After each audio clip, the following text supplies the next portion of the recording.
নমস্কাৰ আপোনালোক সকলোকে মোৰ হিমাদ্ৰী ব্লগ ফ্ৰম আসাম চেনেলটোলৈ স্বাগতম জনাইছোঁ।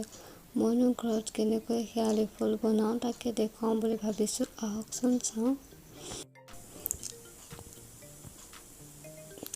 তাৰ কাৰণে লাগিব ধনিয়া আৰু ডিম 3টা লৈছোঁ, শেৱালি ফুল এটা মিডিয়াম সাইজৰ পিঁয়াজ কাটি লৈছোঁ আৰু জলকীয়া কেঁচা জলকীয়া 3টা লৈছোঁ, নিমখ, গৰম মছলা, হালধি।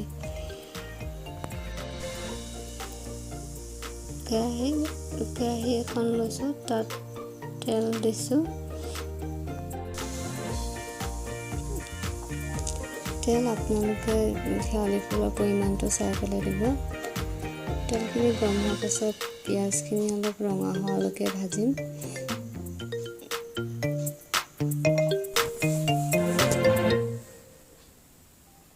পিঁয়াজখিনি 1 মিনিটমান এনেকৈ ভাজিব।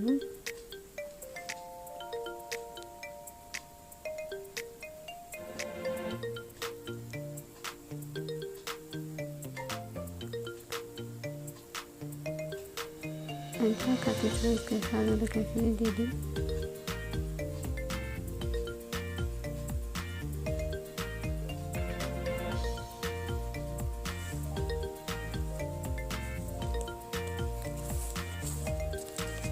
কেঁচা জলকীয়াখিনি পিঁয়াজৰ সৈতে পিঁয়াজখিনি অলপ ৰঙচুৱা হোৱালৈকে ভাজিম।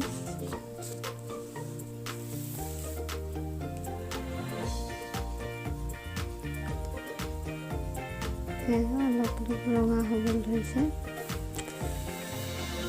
এতিয়া হালধিখিনি দি দিম।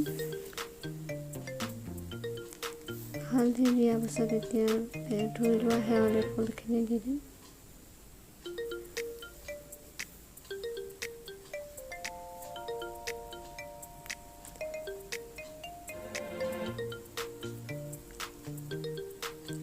আপোনালোকে বাৰু কেতিয়াবা এনেকৈ শেৱালি ফুল বনাই খাইছেনে? যদি খাইছে মোক জনাবচোন।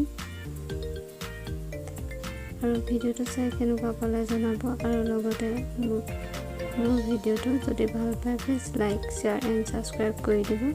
তেতিয়াহে মই আৰু আহিবলগীয়া ভিডিঅ'সমূহ পাই থাকিব। এতিয়া নিমখ অলপ দি দিছোঁ। নিমখ দি দিয়াৰ কাৰণে শেৱালি ফুলত থকা পানীখিনি ওলাই যাব। শেৱালি ফুলৰ পানীখিনি শুকুৱালৈ অলপ ল'ম। এতিয়া শুকাই গৈছে। শুকোৱাৰ পাছত এতিয়া গৰম মছলা অলপ দি দিছোঁ। তাৰপিছত মই ভাঙি থোৱা ডিম 3টা দি দিছোঁ। এনেকৈ ডিম দি দিলে শেৱালি ফুলৰ তিতা ভাৱটো নাইকিয়া হৈ যায়। অলপ থাকে আৰু হ'লেও তিতাখিনি প্ৰায় নাইকিয়া হয়।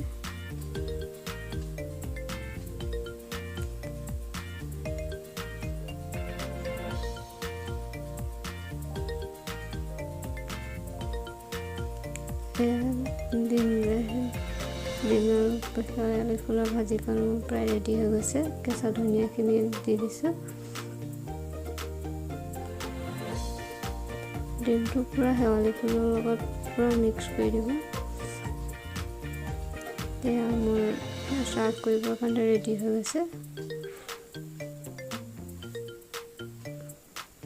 এতিয়া মই এটা বাতিত উলিয়াই লৈছোঁ চাৰ্ভ কৰিবৰ কাৰণে। আশা কৰিছোঁ ভিডিঅ'টো চাই ভাল পালে। আপোনালোকেও কেতিয়াবা এনেকৈ বনাই চাব। ধন্যবাদ।